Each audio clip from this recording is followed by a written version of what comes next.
Well, well, well, listen carefully. This is not a metaphor, and it is not a story meant to entertain you. This is an explanation of something that already happened because of you. God did not observe calmly. He did not simply note it and move on. He reacted, forcefully, decisively, in a way so rare that the higher realms had to stop and pay attention. Your attitude triggered it. Not an action you performed publicly, not something you posted, announced, or received praise for. Your attitude, the way you remained when no one was watching, the way you carried yourself when life gave you every excuse to collapse inward or turn poisonous. And when that reaction echoed through the unseen layers of existence, even Lucifer, the accuser, the one who always speaks, the one who never misses an opportunity to point out flaws, had nothing to say. That should tell you how serious this is. Right now, your mind might be trying to reject this. You might be thinking this message is exaggerated, symbolic, or meant for someone else. Someone more disciplined, someone more spiritual, someone more obvious. But that doubt is predictable. In fact, it's part of the pattern. People whose attitude carries real weight almost never recognize it themselves, because they weren't trying to become anything special. They were just trying to survive without losing themselves. And that's what makes this different.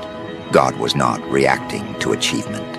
He was reacting to consistency, to restraint, to a way of being that refused to rot, even when the environment demanded it. Here's what most people never understand. Actions are visible. Attitudes are not. Actions can be staged, rehearsed, and rewarded. Attitudes are revealed only over time, under pressure, when the audience disappears and the consequences remain. Anyone can do the right thing once. Very few people keep the same internal posture when betrayal repeats, when fairness disappears, when kindness stops paying off. That's where most people change. Quietly. They harden. They justify it. They call it maturity.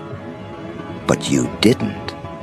And that refusal is what triggered attention far beyond the human level. You were tested in ways that didn't look heroic.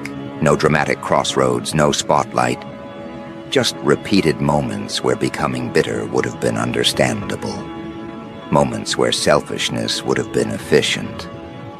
Moments where indifference would have protected you. And every time, you chose not to cross that internal line. Not because you're unaware of how the world works, but because something in you refuses to become someone you can't respect. That internal refusal accumulates. It forms a signal. And that signal does not go unnoticed. This is where the reaction begins to make sense. God does not respond strongly to isolated goodness. Isolated goodness can be strategic. It can be transactional. It can be fear-based. But an attitude that remains intact after years of pressure sends a different message. It says this person is not operating on convenience. This person cannot be bought cheaply. This person's core does not shift easily. That kind of consistency forces a response, because it represents something that can't be easily manipulated or replaced. When that response moved through the higher realms, Lucifer attempted to do what he always does, to point, to accuse, to catalog flaws and contradictions. That's his function. That's his identity. He does not need to be invited. He shows up automatically wherever a human is evaluated. But this time, the usual arguments didn't land. Your past mistakes didn't disqualify you, because they didn't redefine you. Your imperfections didn't stick, because they didn't harden into character. The accusations had no traction, and when an accuser finds nothing that truly holds, he is neutralized. Understand the weight of that. You can argue against a single decision. You can dismantle a moment. You cannot dismantle years of internal consistency without lying. And that's where the reaction shifted. Your attitude created a form of credibility that even opposition could not undermine. Not because you are flawless, but because you are aligned. You correct yourself. You return to center. You don't abandon your values when they become inconvenient. That is far rarer than talent, intelligence, or visibility. This is also why your life attracted disproportionate resistance. Not because you were doing something wrong, but because your attitude made you difficult to corrupt. Pressure increases where corruption fails. The betrayals were not random. The misunderstandings were not accidents. They were attempts, subtle and direct, to see if you would finally give up your internal posture, to see if exhaustion would succeed where temptation did not. And every time you held your line, that signal intensified. You may not realize this, but your way of being has already protected you more than you know. Situations that should have derailed you dissolved unexpectedly. People who intended harm lost access to you. Opportunities that required you to compromise never fully materialized. You probably thought that was bad timing or bad luck. It wasn't. It was containment. Because once a person demonstrates an attitude that cannot be easily bent, the environment begins to adjust around them, whether consciously or not. There's also a reason you often felt watched, evaluated, or misunderstood without clear cause. Consistent integrity makes unstable structures uncomfortable. It exposes shortcuts. It reflects contradictions. People sense it before they can explain it. That's why some were drawn to you, instinctively, while others reacted defensively, without provocation. Your attitude functioned like a mirror, and not everyone likes what they see when they're reflected accurately. Now understand what that moment triggered going forward. When opposition fails to discredit someone internally, the strategy changes. Direct interference is reduced. Influence is rerouted. Protection increases without announcement. You are not being elevated for display. You are being preserved for impact. That's why your progress doesn't look loud. It looks steady, quietly positioned, gradually insulated, the kind of positioning that lasts. This also explains why you feel a growing discomfort with performative behavior, your own and others. You're being trained away from external validation, toward internal alignment, toward operating correctly even when no one confirms it. That shift is not accidental. It's preparation, because influence rooted in attitude, not image, operates differently. It spreads through example, not instruction, through presence, not persuasion. You don't need to announce who you are. You don't need to prove anything. The reaction has already occurred. The recalibration is already underway. Your responsibility now is simple but not easy. Do not abandon the attitude that triggered it. Not when pressure increases. Not when rewards are delayed. Not when you're tempted to believe it doesn't matter. It matters more than you can currently see. People around you will benefit from this without knowing why. Some will stabilize. Some will rethink choices. Some will find restraint where they previously had none. That's how this works. Attitudes don't preach. They influence environments silently and persistently. And when enough pressure meets enough consistency, entire trajectories change. You are not chosen because you are perfect. You are recognized because you are intact. And that distinction is everything. Maintain that posture. Protect it. Refine it. Because what reacted once will continue to respond, as long as you remain who you are when it costs you something. Your attitude did not go unnoticed. It never does. What happens after recognition is not celebration or comfort. It is pressure.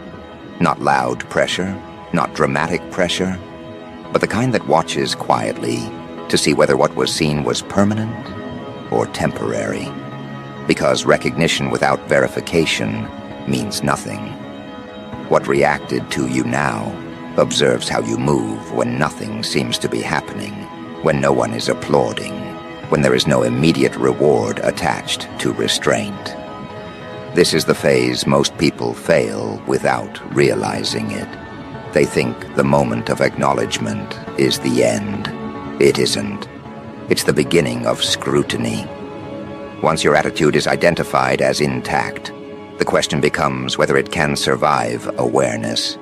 Many people hold themselves well under suffering, but collapse under validation. They loosen, they become careless. They start assuming protection means exemption. It doesn't. Protection exists to preserve integrity, not excuse erosion. Your environment may already feel different, not easier, but altered. Certain challenges reduce while others sharpen. This isn't contradiction, it's refinement. When brute resistance fails, precision replaces it. Situations will arise that don't look hostile, but subtly invite compromise. Not obvious wrongdoing, small rationalizations, minor adjustments, little internal bargains that promise relief without visible damage. This is where posture matters more than ever. You are being measured on consistency now, not reaction. Not how you behave when tested directly, but how you maintain orientation when things seem normal. When fatigue sets in. When patience is no longer fueled by urgency. When kindness feels routine instead of meaningful. That's where most people drift. They don't turn cruel. They just stop caring. And indifference corrodes integrity faster than anger ever could. This phase is quiet for a reason. Loud resistance strengthens resolve. Quiet temptation dissolves it. That's why nothing dramatic announces itself. No warning signs, no clear villains. Just moments where you are invited to lower standards slightly because it wouldn't really matter. Those moments accumulate. They don't destroy you instantly. They dilute you. And dilution is the one thing recognition does not tolerate. You may notice that certain people become less aligned with you. Conversations feel thinner. Shared values don't land the same way.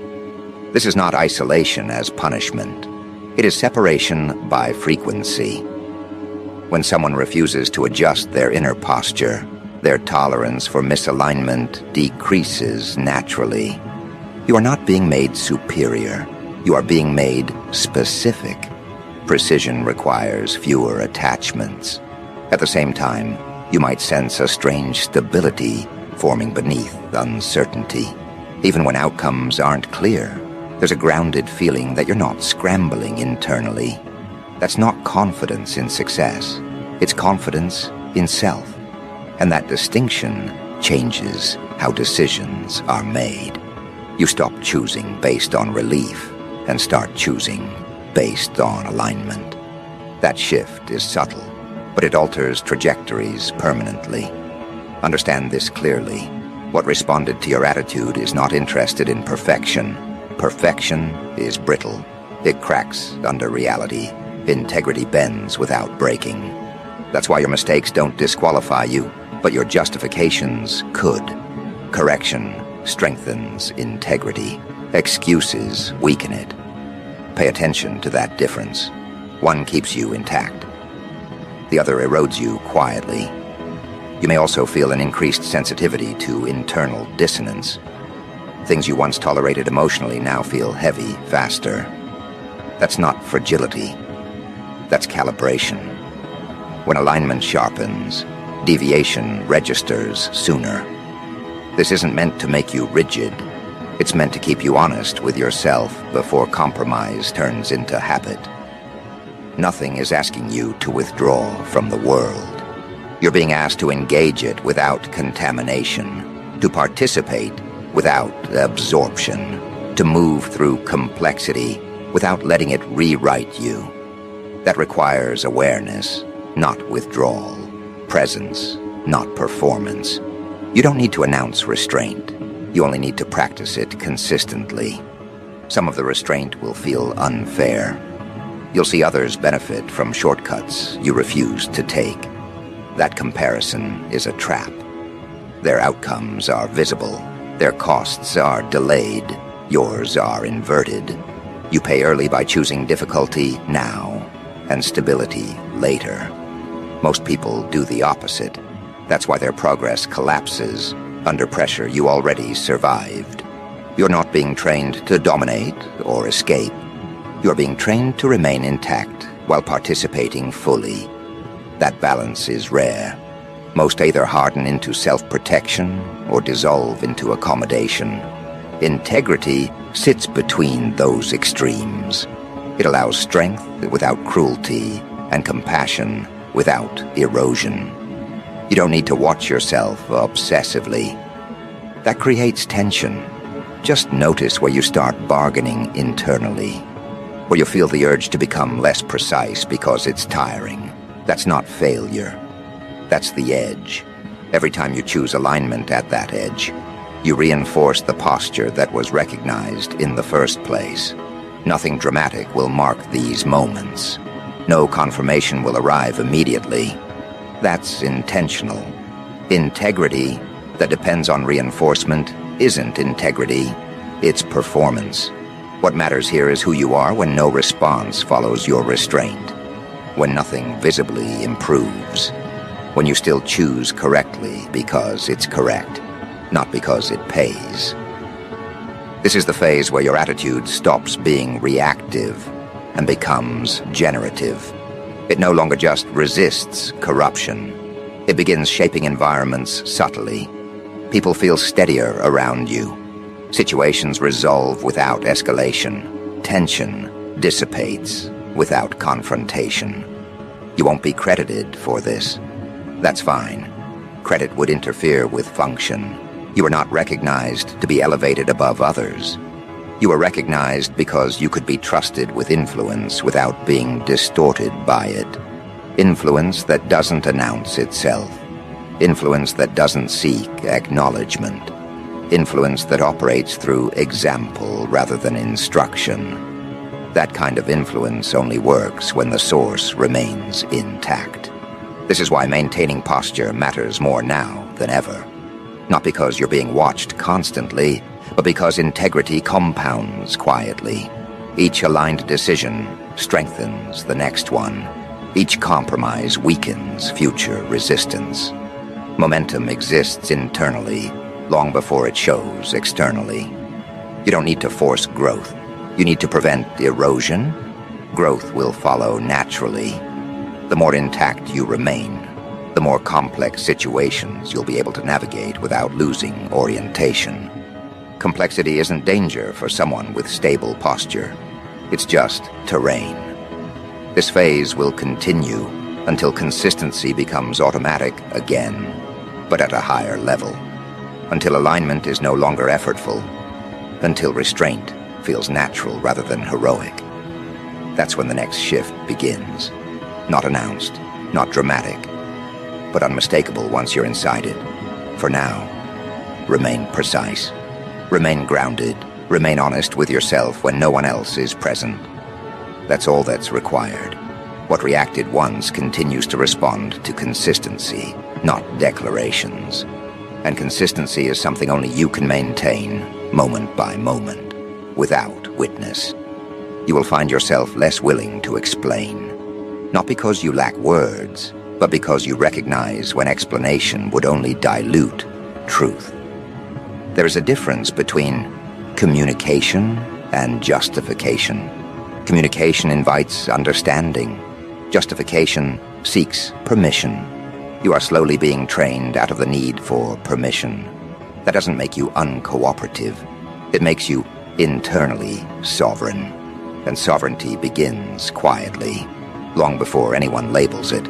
This can feel isolating if you misinterpret it. It's not that you're being pulled away from others. It's that you're no longer required to meet people where they are pretending to stand. You can meet them where they actually are, or not at all.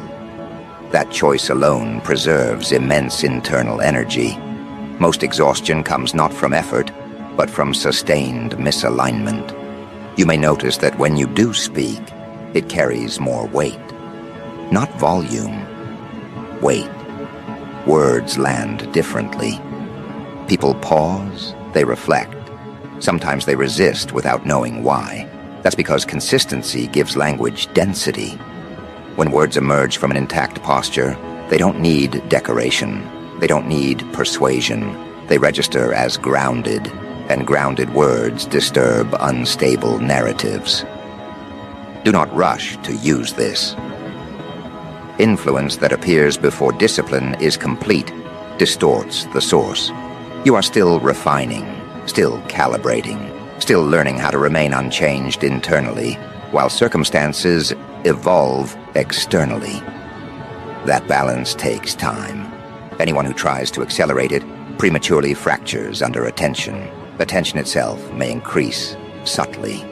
Not praise, interest, people watching without engagement, observing your reactions, measuring your steadiness.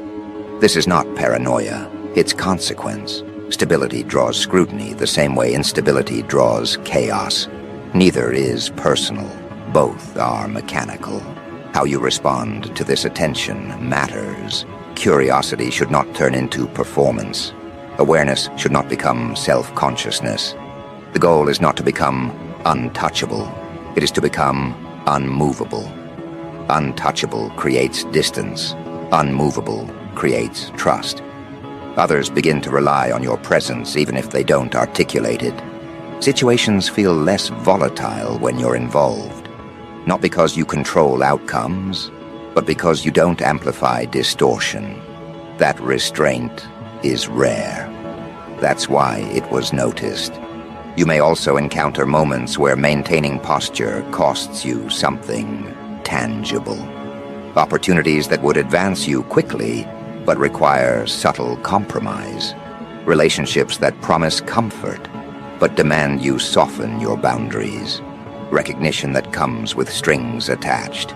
These are not punishments, they are confirmations.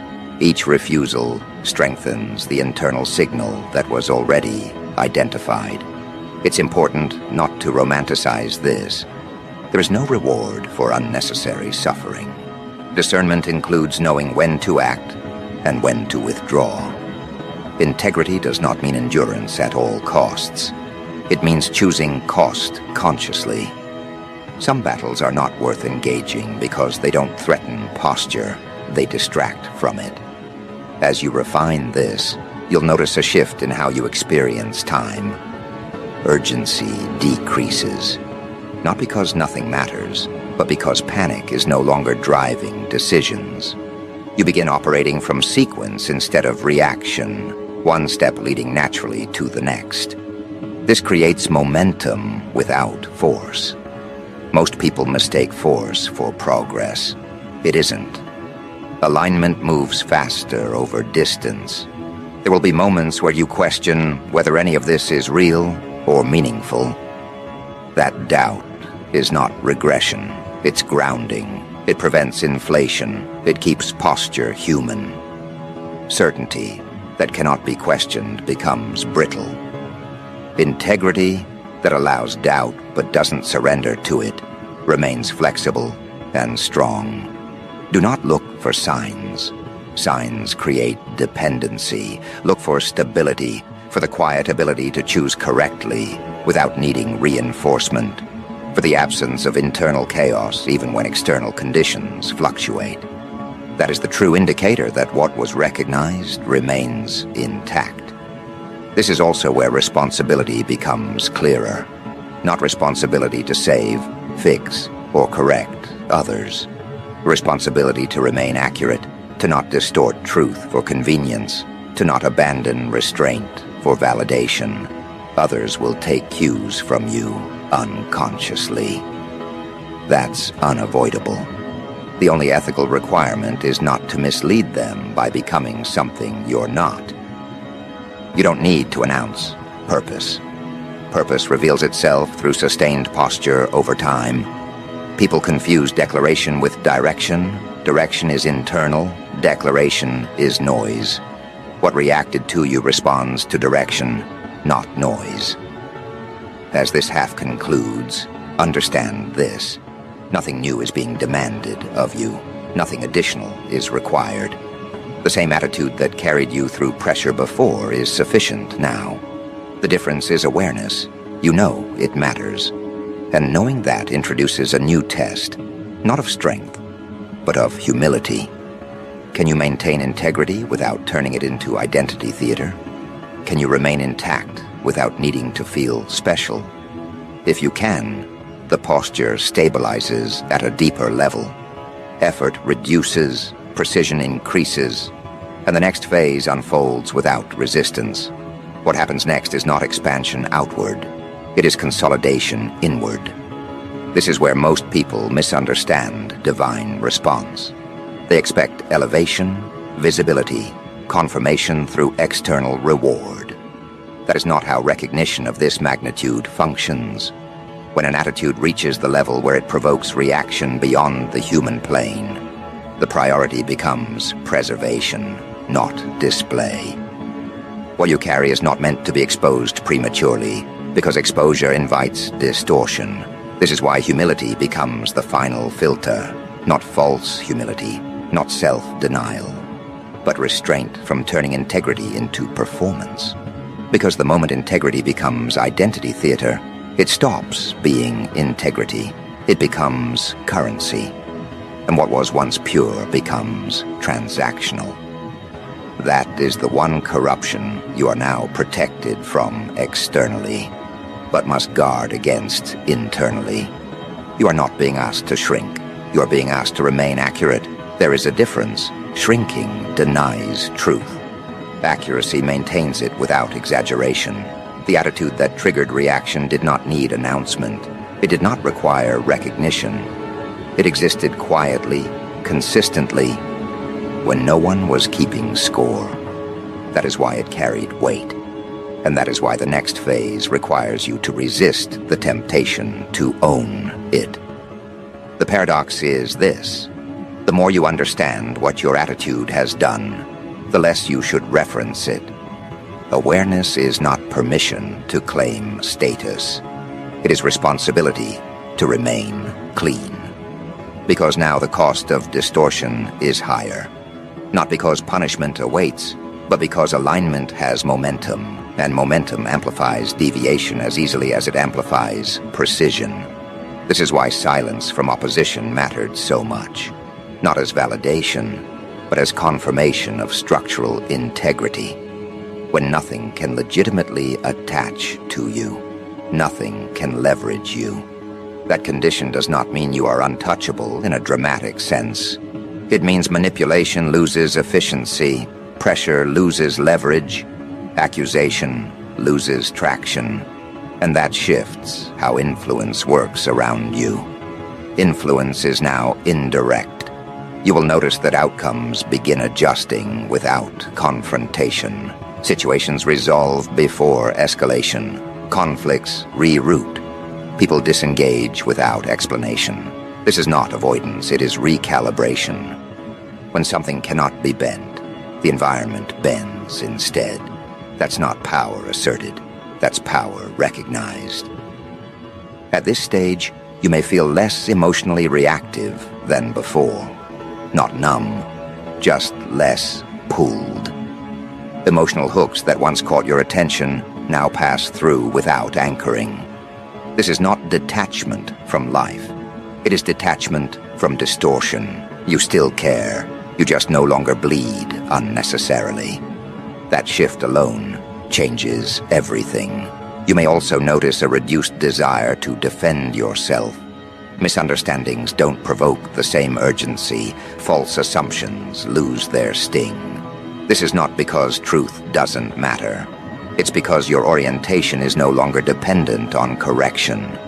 When posture is intact, misunderstanding cannot dismantle it, and spending energy correcting every misread becomes inefficient. This is where many people mistakenly believe they are losing passion. They are not. They are losing compulsion. Passion, rooted in reaction, burns out. Purpose, rooted in alignment, stabilizes. What remains is quieter, but far more durable. It doesn't surge, it persists. And persistence is what reshapes trajectories over time. Now understand something critical. The reaction described earlier was not emotional. It was structural. It marked a threshold. Once crossed, certain reversals become difficult. Not impossible, but costly. That's why the focus now is on maintenance, not acceleration. You don't push this forward. You allow it to settle. Settling does not mean stagnation. It means integration. The attitude that once had to be consciously chosen under pressure now begins operating subconsciously again, but at a higher resolution. You don't deliberate as much. You don't negotiate internally as often. Choices align faster. Friction reduces. This is where life begins to feel deceptively simple. Not easy, simple. Complexity remains, but it no longer overwhelms you. You move through it without fragmentation. You don't have to split yourself to survive situations. And that wholeness is what keeps influence clean. Be careful here. Simplicity is often mistaken for lack of ambition. Others may project that onto you. Let them. Ambition that needs validation is fragile. Direction that doesn't announce itself is resilient. You are not here to convince. You are here to remain correct. You may feel drawn away from extremes. Excessive intensity, excessive emotion, excessive certainty. Those states are unstable. They burn quickly. Precision lasts longer. The posture you are stabilizing into does not require intensity to function. It requires accuracy. Accuracy in speech, accuracy in action, accuracy in restraint. This is why timing becomes important now. Acting too early introduces distortion. Acting too late introduces stagnation. You'll notice your internal sense of timing sharpen. Moves feel obvious when they arrive, forced when they don't. Trust that. It's part of the recalibration. You are also learning something subtle about strength. Strength does not announce itself. It does not threaten. It does not posture. It occupies space naturally. When strength is real, it does not need reinforcement. And when others sense it, they adjust without instruction. This is why some people will drift away quietly. They are not being rejected, they are being released. Alignment cannot be maintained through obligation, only through resonance, and resonance cannot be forced. As this continues, you may realize that the greatest test is not adversity, but comfort. Comfort invites forgetfulness. It tempts you to loosen internal standards because nothing seems at stake. But something always is, not outcome, orientation. Remember this clearly. What reacted to your attitude did so because it endured without incentive. If incentive becomes the reason it continues, the signal weakens, not immediately, gradually, quietly, until one day it's gone, and you can't explain why things feel heavier again. That is why humility matters now more than ever. Not submission, accuracy. The humility to know that what you carry does not belong to ego. It belongs to responsibility. And responsibility is quiet work. You're not required to teach, announce, or lead overtly. Those roles emerge naturally when needed. For now, your role is simpler and harder. Remain intact without making a story out of it. This is how the posture stabilizes permanently. Not through declaration, but through continued correctness when nothing dramatic is happening. And when that posture stabilizes, the response that once reacted continues to react. But not as before. It is no longer astonishment at a rare act of consistency. It becomes acknowledgement of an ongoing truth that cannot be ignored. God's scream was not a one-time resonance. It was a declaration of structural recognition. And that declaration continues to echo, shaping forces you cannot see. Forces you don't need to see. Forces that respond automatically to integrity maintained under pressure. This is why Lucifer's silence mattered more than anyone could have imagined. Silence is not passive. It is active recalibration. The accuser who never stops cannot function. when there is nothing to dispute. That vacuum is power, and it is invisible to those who search only for dramatic signs. Every subtle movement of your attitude now carries weight, precisely because no opposition can attach itself.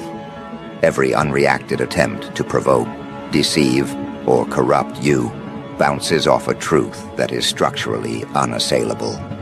And here is the nuance. This does not mean life becomes easy. Challenges will persist. Pressure will continue. People will still attempt manipulation. Circumstances will still demand adaptability.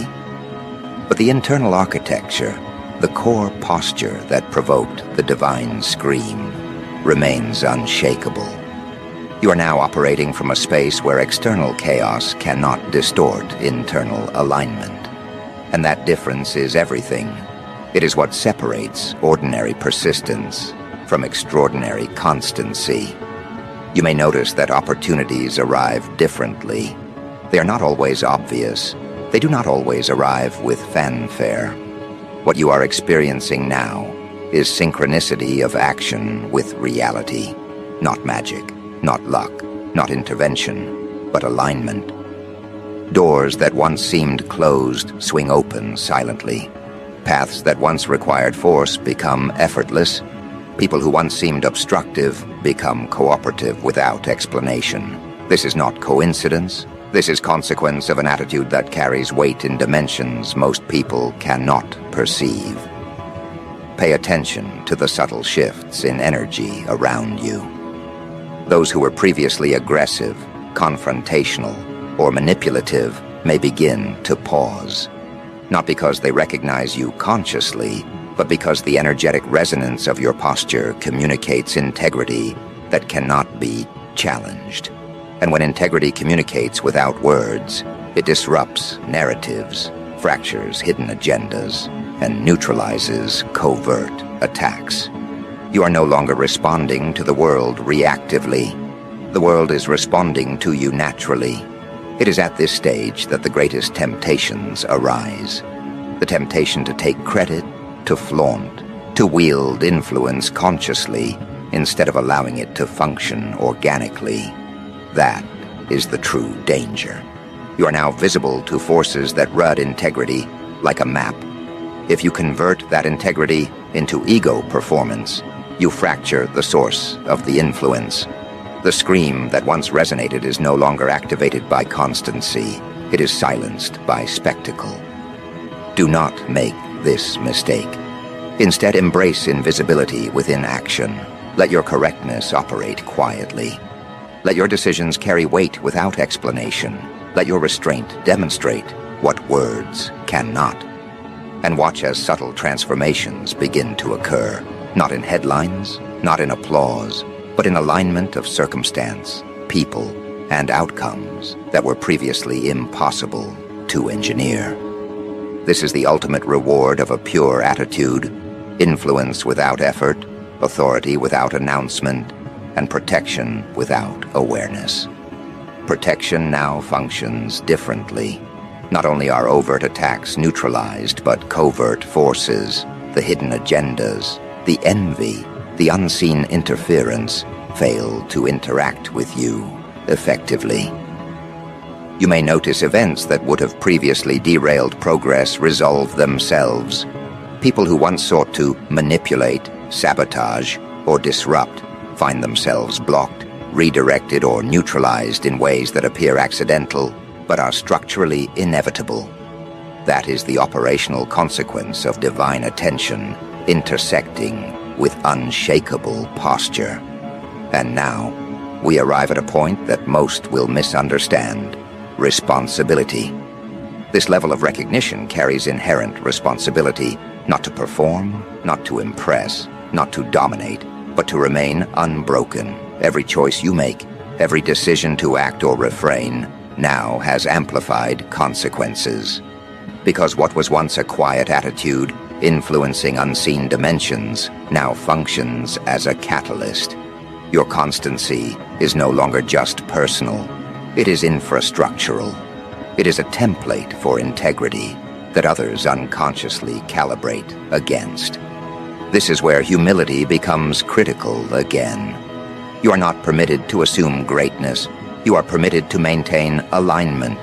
Recognition, influence, and response are consequences, not entitlements. The divine scream and Luciferian silence were acknowledgments of your structural integrity, not trophies to display. To treat them as trophies diminishes their function. To remain aligned in the absence of recognition preserves the mechanism that provokes extraordinary reaction. Now consider this. When others attempt manipulation, pressure, or coercion, they do so against a posture that has been validated in dimensions beyond human perception. Their efforts cannot succeed because they are working against a template of constancy that is irreducible. Every attempt to provoke, corrupt, or distract you now serves to reinforce the integrity you already hold, provided you do not react unnecessarily. That is how immunity functions at this level. It is not force. It is absence of vulnerability. You will notice patterns forming around you.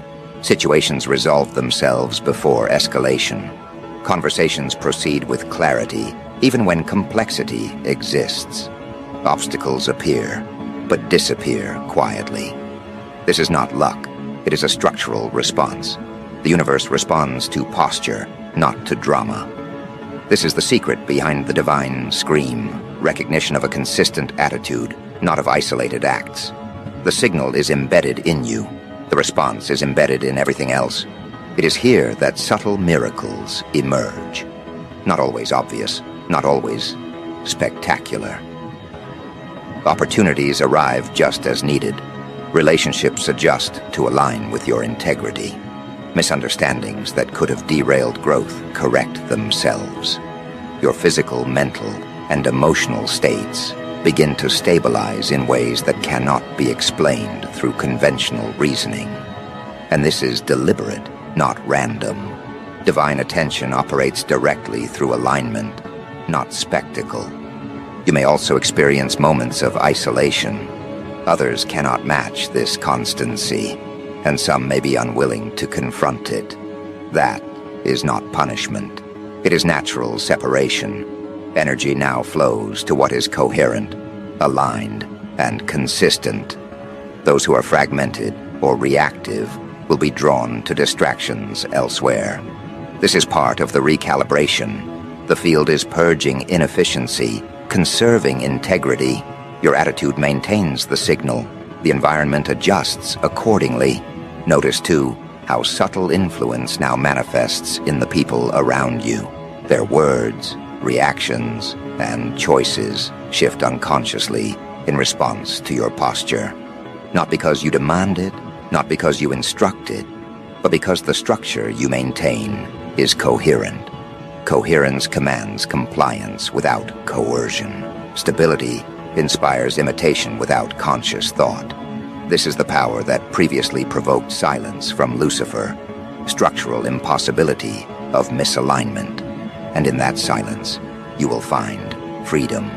Freedom from judgment. Because the eternal accuser cannot attach to what cannot be disputed. Freedom from distraction, because the world aligns unconsciously with correctness. Freedom from chaos, because the internal template of integrity imposes order without force. That is why posture matters more than action. That is why consistency outweighs heroism. That is why your attitude made God scream. At this stage, reflection becomes unnecessary in most cases. You operate from a foundation that is validated internally and externally. Feedback is absorbed without destabilization. Situations correct themselves. Conflicts are neutralized before they reach you. Opportunities arrive aligned with integrity. Energy that would have been spent defending, explaining, or persuading now flows toward creation, refinement, and expansion within boundaries. The final nuance to understand is the continuity of this process. It does not end with recognition. It does not pause for comfort. The divine scream and accuser's silence are not endpoints. They are validation of mechanism. They mark the establishment of a posture that, if maintained, generates ongoing consequence across dimensions. Every choice, every action, every non-action now reverberates with amplified significance. And so the work continues. Not in drama, not in visibility, not in applause, but in quiet, sustained constancy. The recognition you carry is not for ego. It is for alignment. It is for the effect your posture has on everything around you. It is for the subtle recalibration of unseen forces, for the ongoing reflection of integrity into dimensions that humans cannot measure.